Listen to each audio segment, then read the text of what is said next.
네, 안녕하세요. 저는 회사 생활을 15년 정도 하고 퇴사하고 지금은 전국에 150개 매장의 무인 카페인24라는 브랜드 대표로 있고요. 자영업자분들을 위한 사장 선물 유튜브 채널을 운영하고 있는 김선영입니다. 부동산 자산 같은 경우는 지금 8채 60억. 사업하니까 라고 생각하실 수 있잖아요. 부동산 투자는 다 직장 생활할 때 전부 다 자산 규모 먼저 들으셨을 때는 막 물려받은 거 아니야? 라고 생각하실 수 있겠지만 전혀 아니고, 남편하고 둘이서 결혼할 때 양가 도움 하나도 없이 둘이 그동안 모았던 거 다 합쳐서 대출 조금, 그 당시엔 대출을 무서워했어요. 대출 조금 받고 해가지고 1억 3천짜리 전세의 작은 빌라에서 시작을 했어요. 사실 그러고 나서 이제 뭐 쫓겨나고 뭐 하면서 2년마다 이사를 했던 것 같은데, 그때까지 이사할 때는 별 감흥이 없었어요. 그냥 뭐 나가라면 나가는 거지, 이사하면 되지 이랬는데, 이제 딱 이제 첫째 아기가 나왔죠. 아기가 나오고 돌 정도 됐을 때, 한겨울이었어요. 저희 아이가 12월생이어서 한겨울에 돌 정도 됐을 때 갑자기 집주인이, 그때도 무슨 부동산 대책이 뭔가 나왔을 때였어요. 생각해보면 그때 뭔지 몰랐지만 대책이 나왔나 봐요. 집주인이 저보고 이 집을 사라는 거예요. 돈이 없는데 갑자기 집을 사라고 해서. 그래서 자기는 세금 때문에 팔아야 된다, 당장 팔아야 된다, 그냥 둘이 그냥 사셔라. 그래서 너무 당황스러워서 돈이 없다 그랬더니 이제 그 집주인이, 아니 애 아빠 엄마가 이것도 살 돈이 없어요? 라고 얘기를 해서, 사실 그동안 이사 나가라고 할 때는 늘 담담하게 이사 가면 가지 였는데, 아니 애 엄마 아빠가 자기 집 하나 살 돈이 없어요? 자각한 거죠. 그런데 30대 중반의 대기업 맞벌이 부부 이러면 보통 가지고 있는 페르소나가 있잖아요. 서울의 30평 자가는 보통은 가지는 걸 상상을 하는데, 저도 20대 때 제가 30대 중반이 되면 그럴 줄 알았어요. 근데 현실은 전혀 아니구나.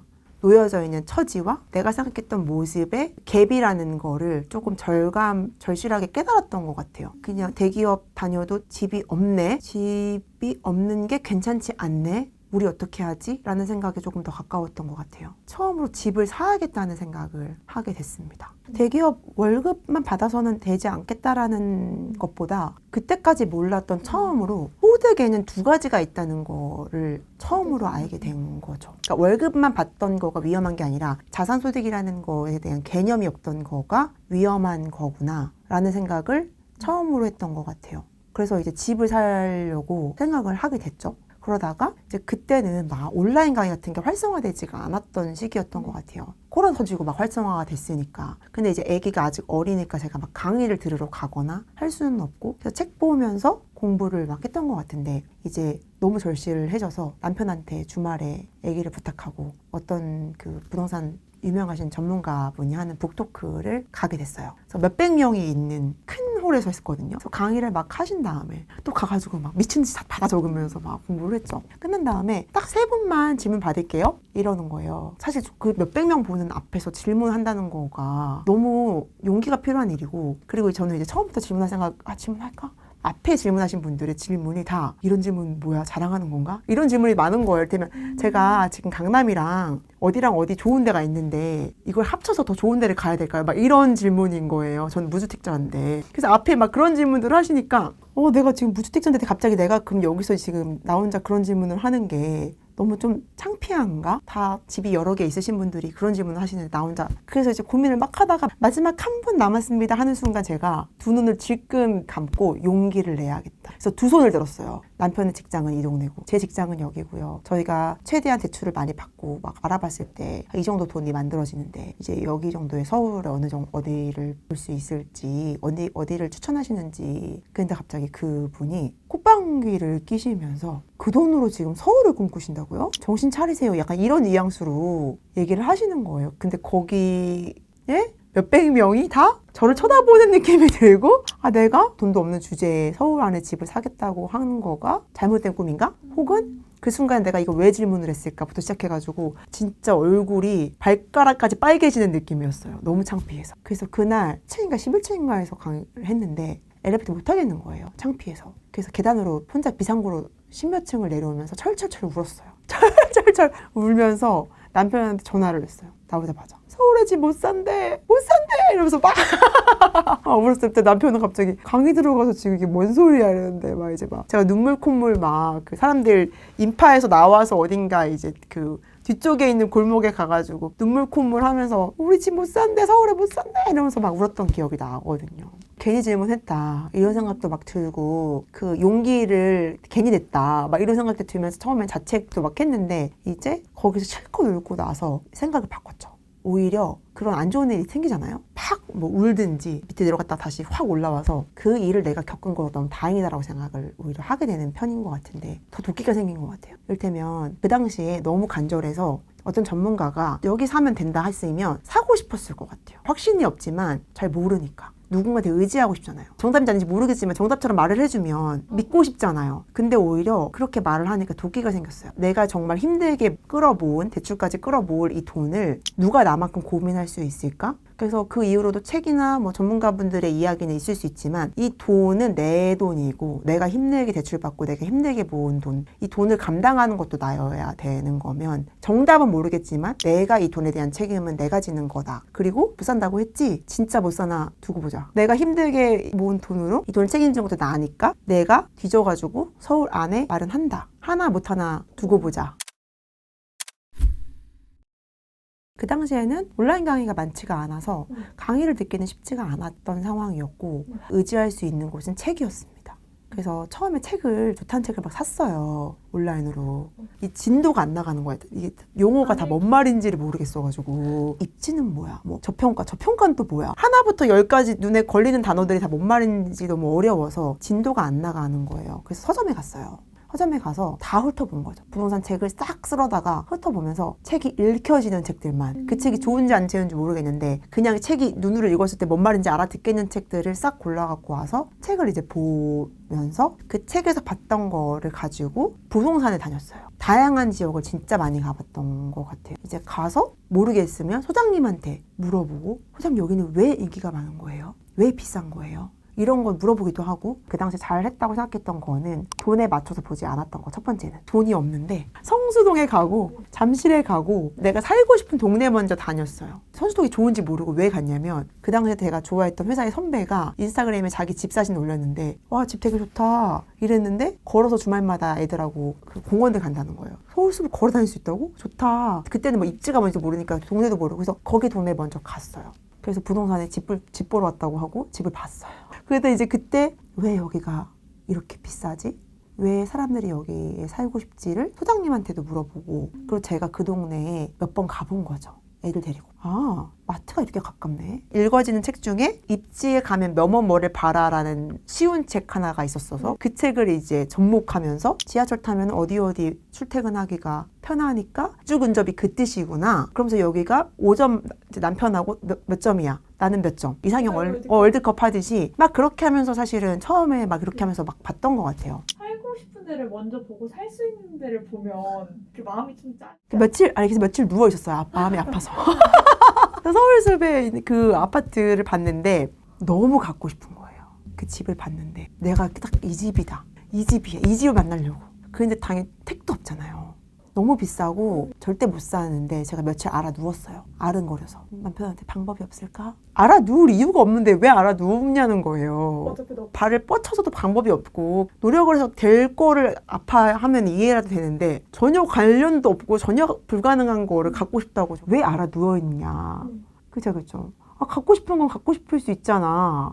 처음으로 갖고 싶은 게 생겼는데 난 가방도 관심 없고 처음으로 갖고 싶은 게 생겼는데 했더니 근데 그 갖고 싶은 게 못 사는 건데 왜 아파하냐는 거야. 그래서 제가 맞는 말이지만 갖고 싶은 걸 어떡해. 사실 그게 갖고 싶다도 내가 얼마가 있는지도 모르고 그냥 갖고 싶었던 거예요. 그래서 오히려 정신을 차려보면서 이제 그때 가장 먼저 했던 게 남편한테 하고 나하고 각자 대출 얼마까지 받을 수 있고 우리가 대출 이제 얼마씩 월급에서 얼마씩 낼 수 있고 우리가 모아놓은 것 플러스 대출 받았을 때 최대한 얼마를 가용할 수 있는지에 대한 걸 계산을 이제 한 거예요. 그 다음부터는 내가 가진 돈 중에 제일 좋은 거 살 수 있는 데가 어딜까 숨은 보석 찾기를 시작했어요. 맨날 그것만 하는 거예요. 출퇴근 시간에 고객노노 뭐 네이버 부동산 해가지고 계속 누가 더 좋은 지역을 발굴해 오는지 남편하고 이제 계속 그걸 한 거예요. 리스트업을 쫙 한 다음에 주말에 애기 데리고 맨날 임장을 갔어요. 그래서 계속 부동산 다니면서 여기보단 여기 이러면서 계속 더 나은 데를 찾아다녔던 것 같아요. 처음에 했던 거가 아까 말했던 돈에 맞춰서 보지 않고 갖고 싶은 걸 본 것은 너무 큰 의미였던 것 같아요. 오히려 안목이라는 게 생기는 것 같아요. 왜냐면 제가 가지고 있는 돈으로 살 수 있는 거는 다 또이또이 하잖아요, 이를테면.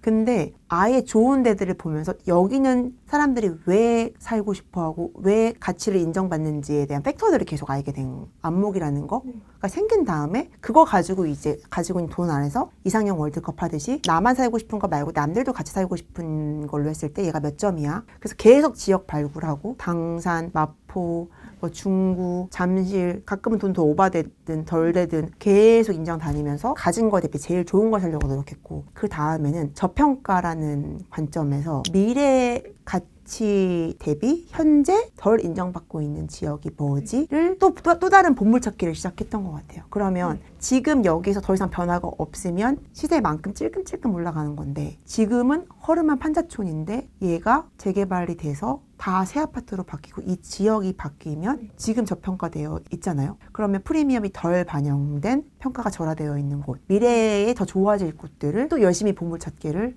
하면서 그렇게 계속 진짜 발품을 많이 팔았던 것 같아요. 그때도 늦었다고 했고 사실 안 늦은 때는 없어요. 오늘이 가장 빠른 날입니다. 진짜 간절하면 방법이 항상 생긴다고 생각하거든요. 이를테면 제가 사대문 안에 가지고 있는 내 집 마련, 서울 안에 사대문 안에 가지고 있는 그 보물찾기의 첫 번째 집을 드디어 마련을 하고 그때 내가 근로소득으로 모으는 것보다 자산소득으로 가는 거가 왜 중요한지 근로소득과 자산소득의 포트폴리오를 같이 잘 가져가는 게 너무 중요하고 그러면 회사 생활도 정말 열심히 해서 계속 연봉을 올려서 내 근로소득 번 거를 또 자산소득에 투자해서 얘도 돈을 벌어오게 하고 그러니까 계속 이 두 가지를 열심히 해서 서로 시너지를 하게 해야겠다. 이미 제가 가지고 있는 투자금을 다 썼잖아요. 그럼 돈이 이제 또 없어졌을 텐데 그래서 갑자기 월세로 가고 막 이러거든요. 근데 어쨌든 가지고 있는 제일 큰 돈은 첫 번째 내 집 마련에 다 써버렸어. 이사를 월세로 작은 돈밖에 없는 상황이었어요. 재개발을 제가 막 보고 있었는데 재개발에 어떤 지역을 살려면 돈이 몇 억이 필요한 거예요. 프리미엄이 막 붙잖아요. 우리 막 저도 그 당시에 몰랐어요. 근데 가치 플러스 프리미엄이 붙으니까 필요한데 뭐 4억 이렇게 필요하다. 3억 4억 이렇게 필요하다. 우선은 3억 언더는 없다. 막 이렇게 얘기를 했어요. 제가 너무 거기가 갖고 싶은 거. 그래서 일주일에 한 번씩 부동산에 맨날 갔어요. 그러니까 그래서 그 소장님은 이해가 안 가겠죠. 세댁 돈 없다며. 근데 왜 자꾸 오냐. 사장님 보고 싶어서 올 수 있잖아요. 이러면서 이제 맨날 자주 가는 길에 맨날 바카스를 사가지고 가고 애기 데리고 가고 거기 저 놀러 가는 겸 사장님한테 사장님 저 얼마나 간절하신지 아시죠? 좋은 매물 나오면 저 1번인 거 아시죠? 근데 좋은 매물이 나와도 제가 범접할 수 있는 돈이 아니었어요. 자금이. 근데 진짜 신기한 거는 제가 한 7, 8개월 거기에 공을 들였거든요. 사실 7, 8개월 동안 사지도 못하는 동네에 맨날 그 부동산에 가가지고 일주일에 한 번씩 과일 사두고 붕어빵 사두고 애기 데리고 가는 건 사실 말이 안 되는 일인데 근데 저는 너무 갖고 싶었고 뭐 계속 두들기면 어떻게 방법이 언젠가 나올 수 있지 않을까 했는데 정말 기적처럼 소장님한테 어느 날 갑자기 연락이 와서 이런 매물 안 나오는데 나왔다. 근데 내가 세댁이 얼마나 열심히인지를 내가 알기 때문에 세댁한테 1번으로 연락을 한다. 이건 무조건 해야 돼. 여기 안 나온다. 이런 거예요. 근데 재개발이면 거기에서 그 지역에서 또 대출 나오는 거 플러스 뭐 이런 게 나오니까 저한테 몇 천만 원만 몇 억이었는데 갑자기 몇 천만 원이 있으면 되는 상황이 된 거예요. 그래서 회장님 이거 어디에 근데 그 돈도 없었어요. 회장님 죄송한데 이거 정말 딱 하루만 공식적 매물 올리시기 전에 딱 하루만 시간 달라. 제가 우선 어떻게든 방법을 있는지 찾아보고 다시 연락을 하겠다. 딱 하루만 더도 말고 한 하루만 달라. 이렇게 한 다음에 남편한테 전화해가지고 우리는 무슨 일이 있어도 방법을 마련해야 된다. 근데 이게 당장 필요한 게 아니라 항상 계약금이 있고 잔금이 있잖아요. 잔금까지 마련하면 된다. 이렇게 해서 또 다른 이제 대출과 레버리지와 월세로 이사가는 뭐 이템 여러 가지 관점에서 막 또 이제 방법을 마련하기 시작해서 그 매물을 저희가 가져오게 돼요. 근데 진짜 간절히 원하고 발로 그만큼 뛰면은 방법이 어떻게든 연결이 된다고 생각하거든요. 사실 그 예시가 저는 정말 너무 잘 맞는 예시 같아요. 3억 이하의 자금으로 절대 못 사는 지역이었고 저는 3억은커녕 1억도 없는 상황이었는데 계속 그 지역을 가서 분석을 하고 가보고 했으니까 확신이 있었겠죠. 계속 가고 두들기고 관계를 맺고 간절함을 보여주고 뭐 여러 가지 방식으로 해서 그 지역의 매물을 말도 안 되는 시점에 갖게 되지 않았을까. 그럼 2026년에도 그런 기회들이 올 수 있다고 보시나요? 당연하죠. 왜지? 내년이면 안 오르고 내후년이면 안 오를까요? 오르겠죠. 계속 오르겠죠. 근데 그러면은 나는 떨어질 때까지 기다리겠다. 약간 로또 맞는 거랑 거의 비슷할 테면 나 약간 최저가로 사겠다. 이를테면 최저가로 사겠다. 혹은 떨어질 때까지 기다리겠다. 저도 그렇거든요. 근데 언제가 여기고 언제가 여긴지 공부를 많이 해도 잘 알기가 어려운 부분인 것 같아요. 그래서 우선은 그러니까 리스크가 훨씬 큰 거는 초보자가 절대 먼저 시작하시면 안 되는 것 같고, 근데 주거 같은 경우는 너무 명확하잖아요. 우선 가장 중요한 거는 그래서 내가 가용할 수 있는 자금이 얼마인지를 확인을 하는 거. 그러니까 1번일 것 같고, 계속 다니면서 내가 가지고 있는 거 대비 제일 좋은 데가 어딘지 옥석 가리기를 게임처럼 해보는 거예요. 그 당시 더 돈이 투자금이 더 적었겠죠. 뭐 몇천, 이제 뭐 2, 3천 뭐 이런 거 가지고 지방을 돌았어요. 포항, 부산, 전주 이렇게 해가지고 이렇게 한 바퀴를 다 돌았어요. 부동산 실컷 봤어. 실컷 보고 간 김에 하나 또 계약금을 내고 하나 또 하고 하면서 여러 가지를 하면서 배우긴 하죠. 아, 저평가된 게 확실히 많이 오르는 거. 이를테면 미래 가치가 더 좋은 게 더 많이 오르네. 뭐 어떤 거는 너무 안 오르네. 뭐 이런 경험도 할 수 있지만 근데 그러면서 또 저의 공식들이 생기는 거죠. 다음에 제가 돈을 모아서 하게 되면 어떤 걸 하게 될까? 저만의 또 공식들이 생기는 거죠. 그러면 얘가 뭐 되면 어떤 지역은 제가 샀지만 막상 이 상한선이라는 게 있네. 얘가 서울만큼 뚫고 나오지 못하네. 그러면 이제 그게 의미 없냐가 아니라 제가 투자한 돈 대비 몇 천만 원이어도 2배 이상 올랐으면 저는 성공한 투자라고 생각하거든요. 처음에 저는 추천하는 건 그래도 내가 가지고 있는 걸 돈에서 가장 좋은 거를 사는 거. 떨어져도 리스크가 덜하니까. 그러니까 이제는 막 저는 막 많이 오르지 않을지 모르지만 액션을 실행해야 그 다음에 결과값이 오는 것 같은데 최대한 무서우니까 덜 위험하게 하는 방법도 분명히 있더라.